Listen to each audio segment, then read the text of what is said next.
the same sorts of principles and set of values. But you've also got something else, which is really absolutely essential, and that is public respect. So you have industry respect and public respect, and that means that when the press verification and press council system actually starts working, you get from the public a sort of, it underpins the public's commitment to support good journalism and so on.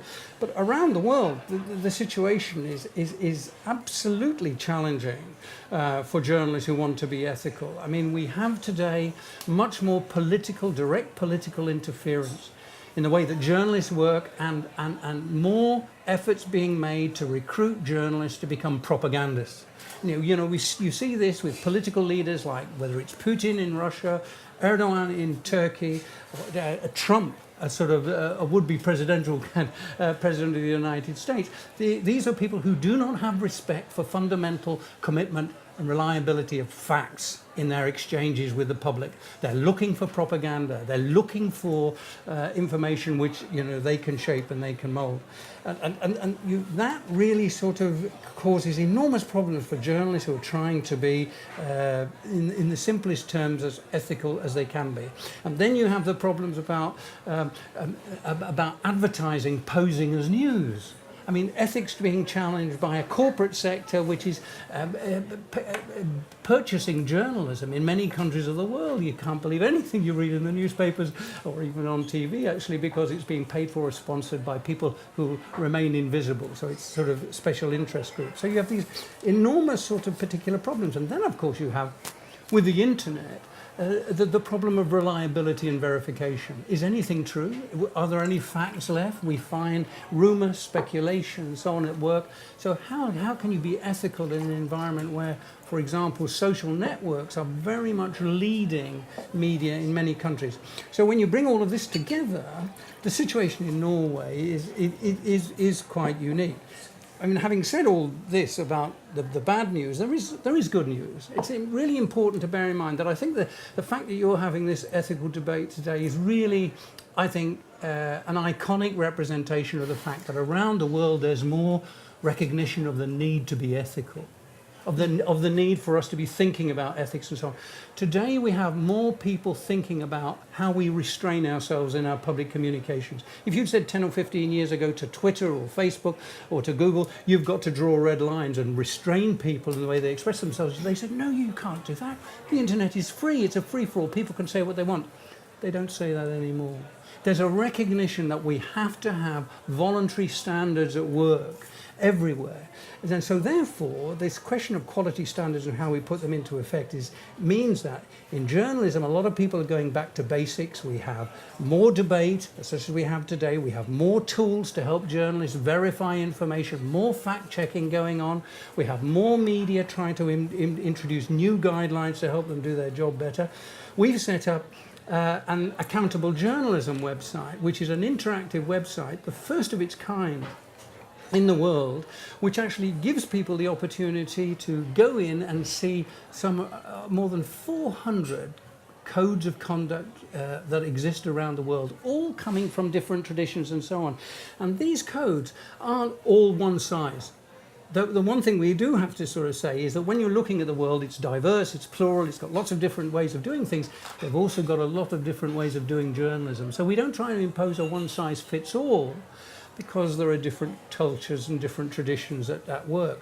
But our accountable journalism website shows how there is diversity in ethics, but at the core of all ethical codes in any part of the world is the notion of accuracy and fact-based communications, independence, impartiality, humanity, respect for others in the way and the potential damage our information can give, and finally accountability, the need to be transparent and so on. So these all come together. So in a way, despite all the problems, and Norway's part of it, journalism is becoming something of an inspiration for better public communications. And in fact, the ethics of journalism are beginning now to be considered more and more as being a recipe for helping people to have better public communications. And that is no bad thing. So there are lots of challenges, but actually there's some reason to be optimistic as well. Okay, Randi Øgrey, you're head of the Publishers Organization in Norway, but you're also a board member of Vanifra, World Association of Newspapers.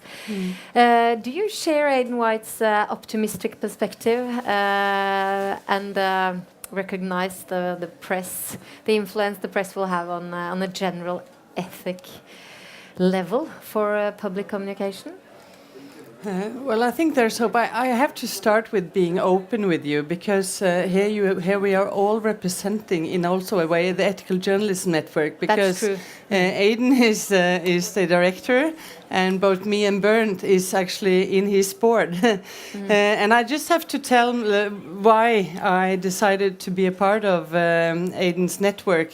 You remember our first meeting? You just came home from Pakistan.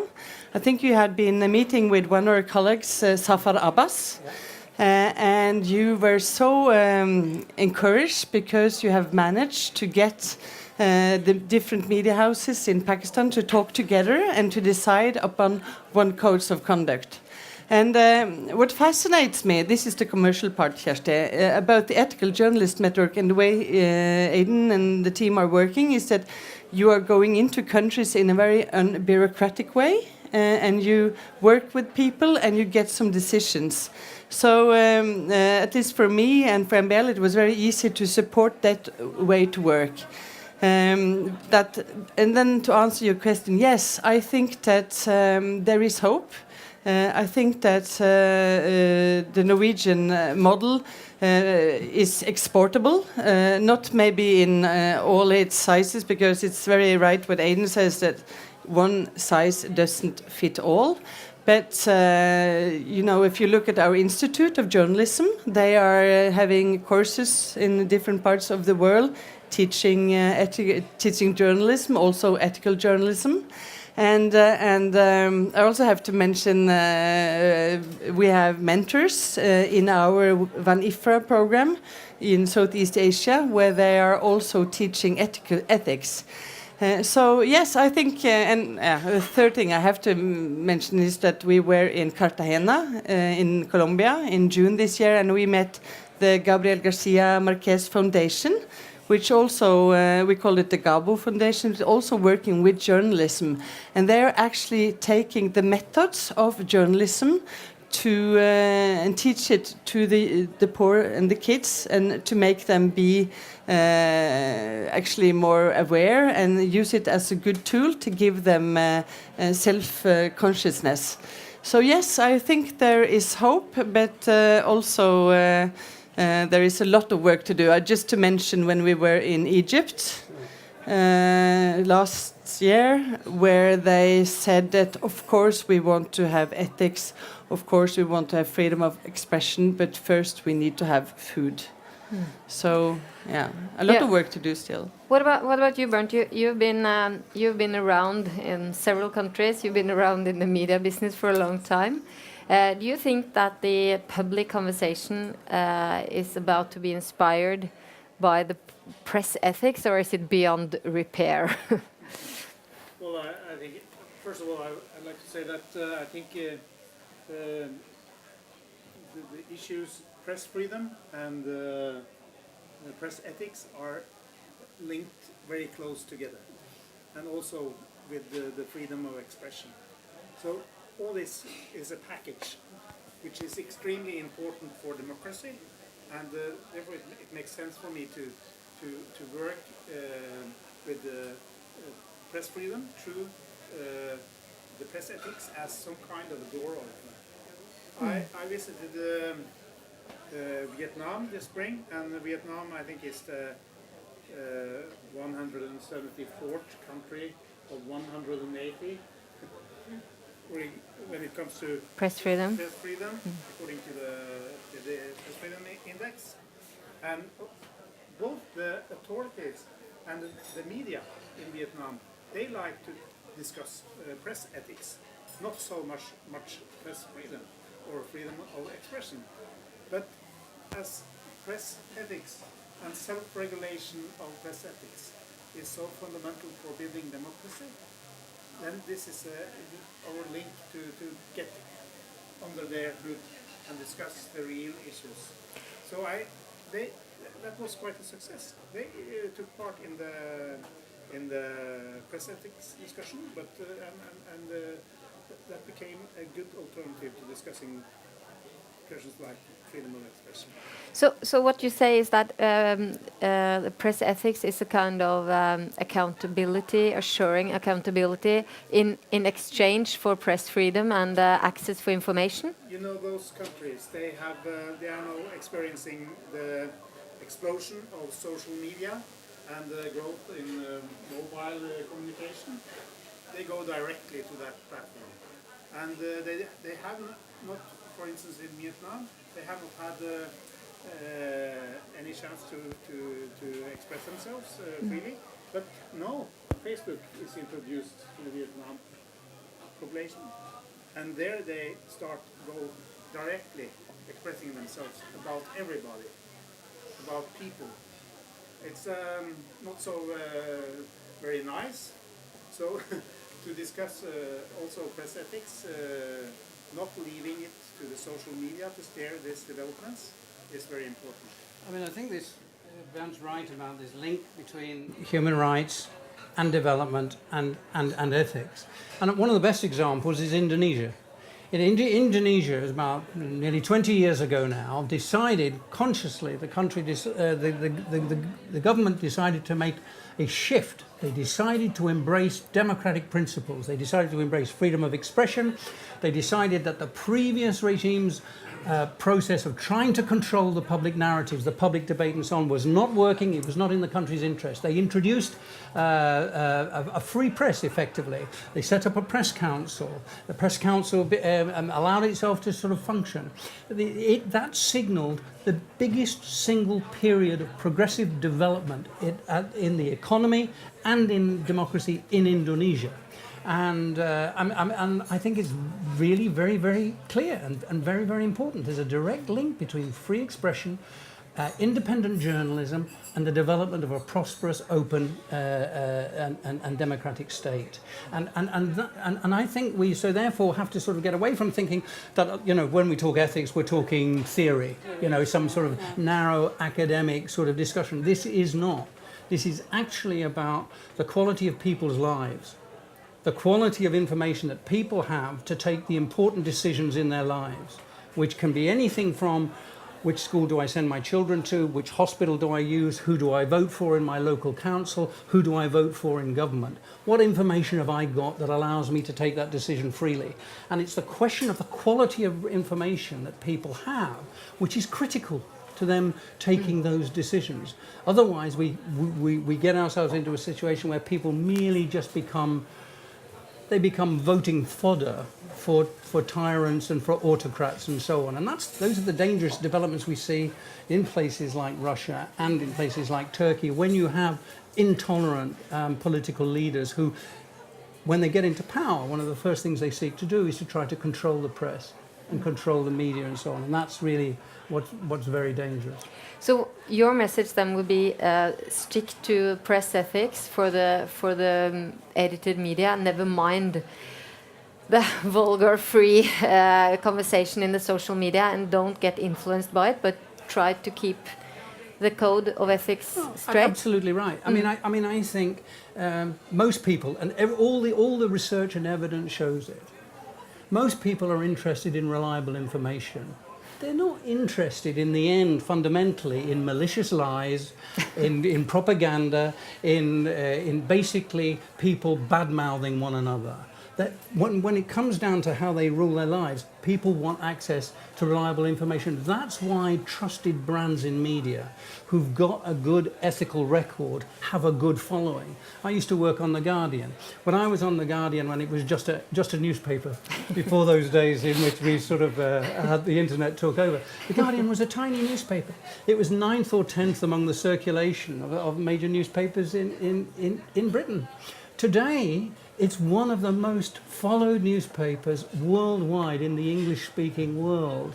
And that's entirely built upon its trusted brand, on the idea that it's a brand you can trust, and that's why people have followed it and so on. Not just in Britain, but actually in Australia or Canada and the United States and so on, which are much bigger markets than it has in Britain. So that is, it seems to me, is something we need to say, which is that people want access to reliable information. They know they don't get it on the net. So therefore, we need to make sure that the media organizations, the news media, are themselves providing verifiable, reliable information. Now, there is a problem with that, because it means we're going to be slower.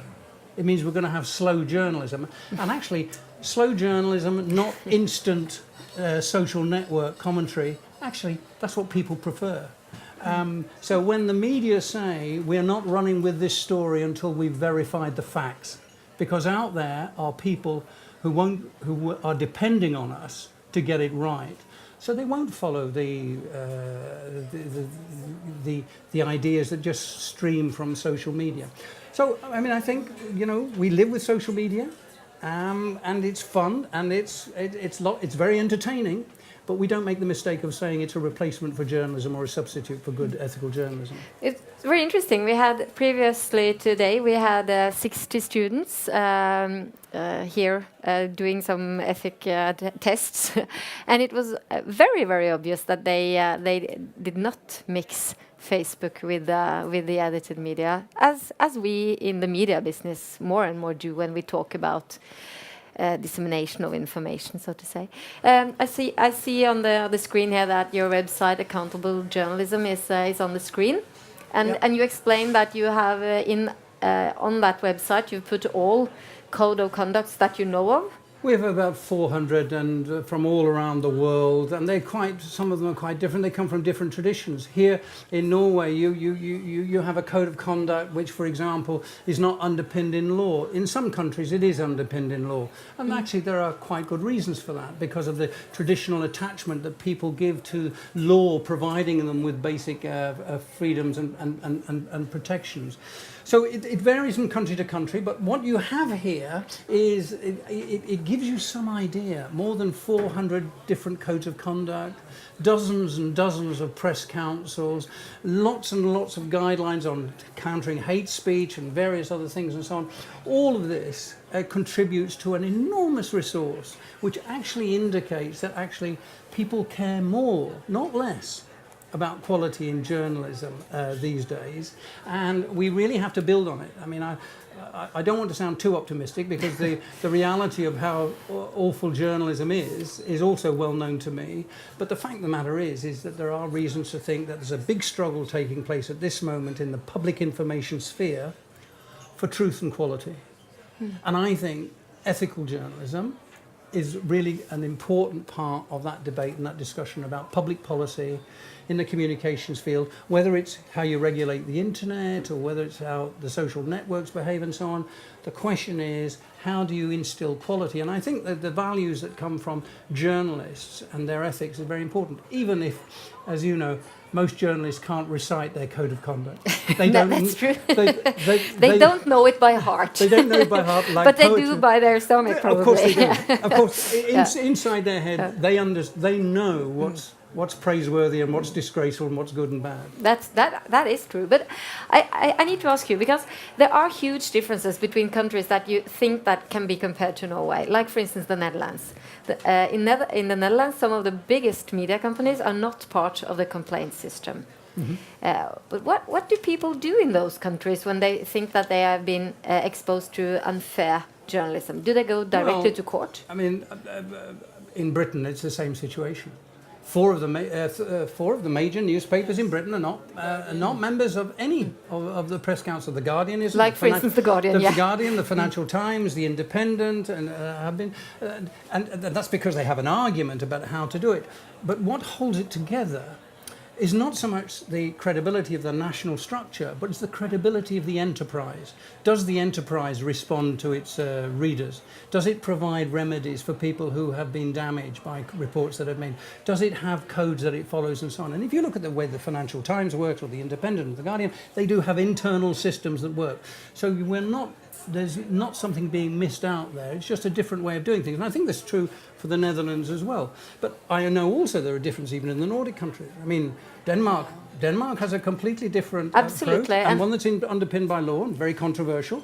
I don't want to sort of intrude upon family difficulties in this matter, but it is clearly that there are different approaches, and I think what that indicates is that it's always best to allow people at a national level themselves to determine what's the right way to go about it. But I've noticed in England that both IPSO, which is the new press ethics system, but it's the same. I reckon I see they have the same old websites as they had before the Leveson report, and then you have Impress, which is the new sort of challenger, and both of them now are talking about working more and more into mediating between the complaints and the media house, and not so much, or maybe still, the traditional way of complaining to the media. Is that a development that you think that the press councils will move into? I think it's all part of that process of creating structures that will command public confidence. And very often what you have is that if someone's got a complaint against media, they normally have two options. One is they go to the media and hope that the media will treat them decently, or the other is they go to court. They go to court and seek remedy. The fact of the matter is most people can't afford to go to court and spend a lot of money on it. That's why we need press councils, which are voluntary sort of process and so on. But mediation is a good way of trying to find a solution, an amicable solution in which there's an understanding. You will probably know this better than anybody here, is that very often most of the complaints that are made against journalists or against media are often made because people don't understand how the system works. They just don't understand how media operates. For instance, most people don't understand that it's not the person whose name is at the top of the story who actually usually writes the headline. Although that may be changing. But so this question of creating a better understanding and raising awareness of how media operate is also an important part of this, what I would call sort of changing climate, in which we are saying that, and this is the important distinction, I think, is that journalism is no longer the pride and joy of a professional elite in society. We've got many, many more groups and people taking part in the journalistic process, and they need to be taken seriously as well. But I think the core values of journalism are what we can use to build something which will, in this new environment, create a base level of minimum standards that can be voluntarily applied. Mediating is also a part of the Norwegian media ethical system. I think, but you leave it to the editors? We leave it to the editors, but it's interesting to watch the British system now, I think, because many of the complaints also come to the Norwegian system because, the newsroom haven't even bothered to pick up the phone when they called and trying to complain, right? So there are still some work to be done. But let me ask you then, we have been discussing earlier today the fact that many international English, for instance, newspapers, web pages, they will move into being Norwegian in a short time. I mean, the translation, the ability to translate journalism. Then they suddenly will turn up into the Norwegian sort of landscape. How will that? How is the influence then? How will that affect the Norwegian press ethics system? I mean, we cannot go to the Guardian in Britain just because he has published something in Norwegian and say that you adhere to the Norwegian code of conduct. Can we? Well, first of all, we can say that in Norway we are lucky in many ways, and one way we're lucky, we're such a small language.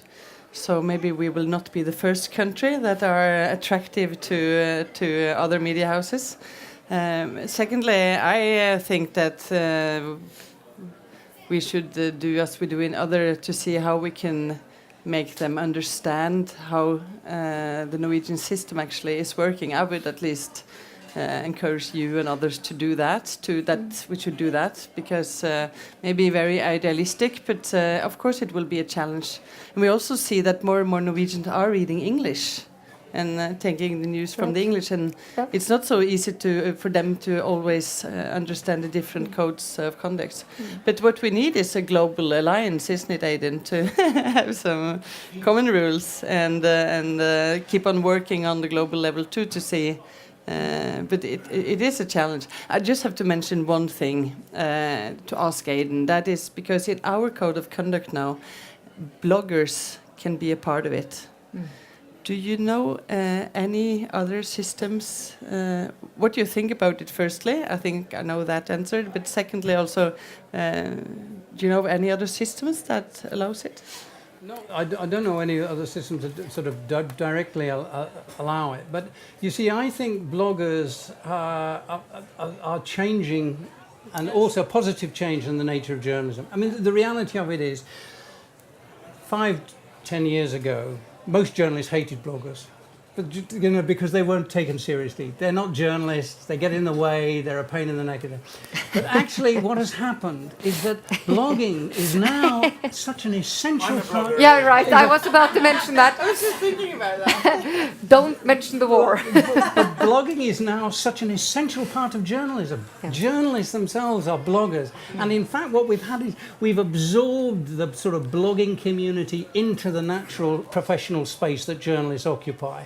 And when that happens, which I think is really beneficial to journalism, because it just opens up the amount of voices we hear and information we get access to, it also spreads the commitment to standards. So I believe if someone's a blogger and they're doing work which is journalistic, that is to say they're committing acts of journalism which are in the public interest, they're revealing information in an ethical framework, they're accurate, independent, impartial, they're showing humanity in what they do, they're transparent in their work and so on, why can't we regard them as people who are entitled to the privileges that journalists have? Yeah, journalists are not some special group in society. What keeps them strong is their ethics, is their commitment, voluntary commitment to constrained expression. If bloggers do that, then they should get as much support as journalists working for Aftenposten or NRK. And I think actually Norway is the only country that has opened their system for bloggers. Yeah. I think that's right. Yeah. We need to wrap up this session. We're moving on to discuss Snowden. Is he an enemy or is he a hero? And That's an easy one. That's an easy one, yeah, right. Well, we will spend half an hour on that one. Thank you very much. Thank you.